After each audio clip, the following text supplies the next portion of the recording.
I try my best to dispel this widespread perception that economics is too complicated for non-economists. And actually it's very strange because people have very strong opinions about everything.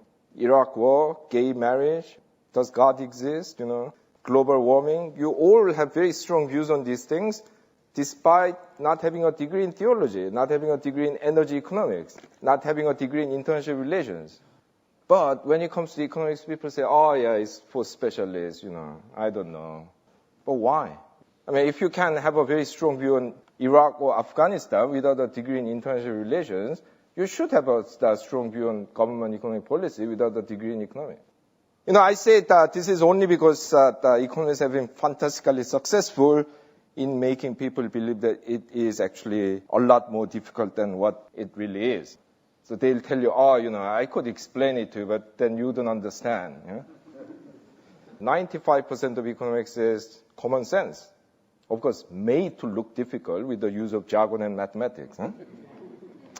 And even the remaining 5% can be understood, at least in its essence, if not in all technical details, if someone bothers to explain it to you in an accessible way. For example, what is economics? The ethical foundations of economics. Whether you can separate economics and politics, and how different ways of conceptualizing the economy affects the way we see the world. For example, people think that today's free market economics is a direct descendant of Adam Smith, but this is not true. In Adam Smith and other so-called classical economists, the society, the economy was conceptualized as being made up of classes, not individuals. And the whole theory evolved around how the way these different classes with different material interests behave affect the way capital is accumulated, the economy grows, income is distributed, and so on. Today in free market economics, there's only individual. When you tell people, isn't there a class? They'll say, no, that's an old Marxist concept. But if that's the case, why do the marketing companies have all these class categories when they do marketing campaign strategy? Because they'll look at groups A, B, C, C1, C2, target the advertising according to the type of people. Now, many economists will tell you that economics is a science in which there's only one right theory. There are at least 9 different major schools of economics, and in these several more, if you count minor schools or split the major ones into sub-schools, each with its own unique strengths and weaknesses. And for free market economics alone, you have 3 different kinds: classical economics, neoclassical economics, Austrian economics. So actually there isn't one right theory. And my contention is that we need all these diverse approaches to economics in order to fully understand our economy, because they all make certain assumptions. They all have different underlying political and ethical values. They have all sorts of different theories about how the economy grows and so on. And to make this point, I give you the Singapore problem, or what I call life is stranger than fiction. If you read only the financial newspapers like the Wall Street Journal or the Economist magazine, you'll be only told that Singapore succeeded because of its free trade policy and its welcoming attitude towards foreign investors. This is partly true. They did have those things, but you will never be told that Singapore government owns nearly 90% of all the land. 85% of housing is provided by government-owned housing corporation, and a staggering 22% of GDP is produced by state-owned enterprises. So in talking about Singapore, I always tell my students, look, give me one economic theory. It doesn't matter what it is, neoclassical, Marxist, Austrian, Schumpeterian. Give me one economic theory that can explain Singapore. Well, there isn't. So you need to know these different theories to fully understand how a country like Singapore could succeed.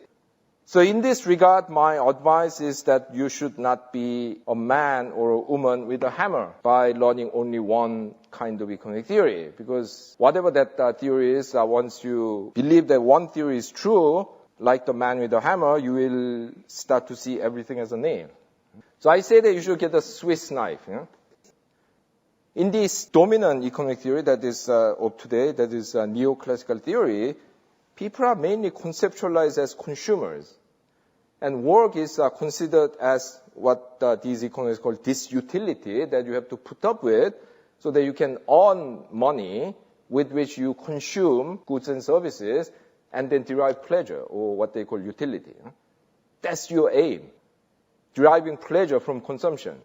But what happens in our workplace fundamentally affects us, not just our immediate physical and psychological well-being, but also our identity and our sense of self-worth and our self-fulfillment. This is why these days in many rich countries, a lot of people are very unhappy compared to, say, a couple of decades ago, despite the fact that they have higher income.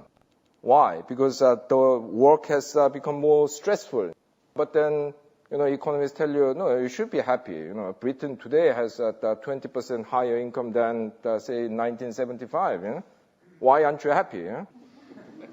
My book is not just an explanation of economic theories and facts. It's also a discussion about the role of economics in public life. And in this regard, I have 3 sets of observations to make. The first one is never trust an economist. And that includes me. Professional economists that like to say, we know what is correct, No, they don't have a monopoly over truth. I already told you that there are 9 different kinds of economic theory. So the right conclusion depends on which economist you talk to. And I argue that it is entirely possible for people who are not professional economists to have sound judgments on economic issues. I even argue that sometimes their judgments may even be better than those of professional economists because they may be more rooted in reality and less narrowly focused. And I argue that indeed the willingness on the part of the ordinary citizens to challenge professional economists and other experts is a foundation of democracy. If you really believe that all we have to do is to listen to the experts, to listen to the professional consensus of the experts, why do you need democracy?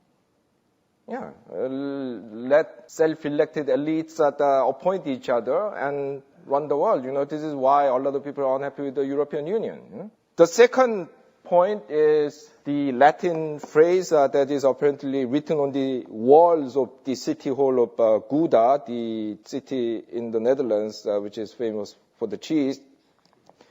And it says, I'm not even going to pretend to speak Latin, so it basically says, listen even to the other side. And I argue that this is the attitude you have to have in debating on economic issues. I'm not suggesting that you should have no opinion of your own. But what I'm trying to tell you is that given the complexity of the world and given the necessarily partial nature of all economic theories, you should be humble about the validity of your own favorite theory and should keep an open mind about it. Finally, even while I constantly make reform proposals, I emphasize how difficult it is to change the economic reality. Well, sometimes the reason is obvious. People who benefit from the status quo want to thwart change by any means, lobbying, bribery, media propaganda, and even violence.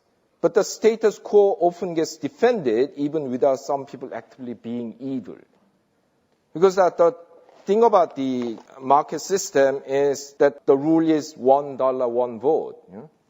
So this means that the ability of those with less money to refuse undesirable options given to them is highly constrained.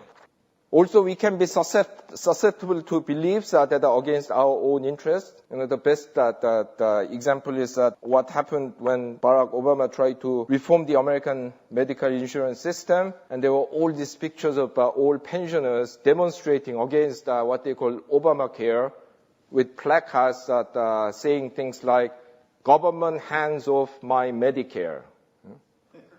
Well, except that Medicare is a government program. Well, this is what the Marxists used to call false consciousness, or also known as the Matrix, the movie. But acknowledging the difficulties involved in changing the economic status quo should not make us give up the fight to create a better economy and better society. Yes, changes are difficult, but in the long run, if enough people fight for something hard enough, many impossible things can happen. And don't forget, 200 years ago, if you suggested that America should abolish slavery, you would have been branded at least unrealistic, and probably loony. 100 years ago, the British government put women in prison for asking for vote. A lot of women actually said, why do we need votes? We have our husbands and brothers to represent our views. Well, this is why I quote Antonio Gramsci, the Italian Marxist, who once said that we need to have pessimism of the intellect, but optimism of the will.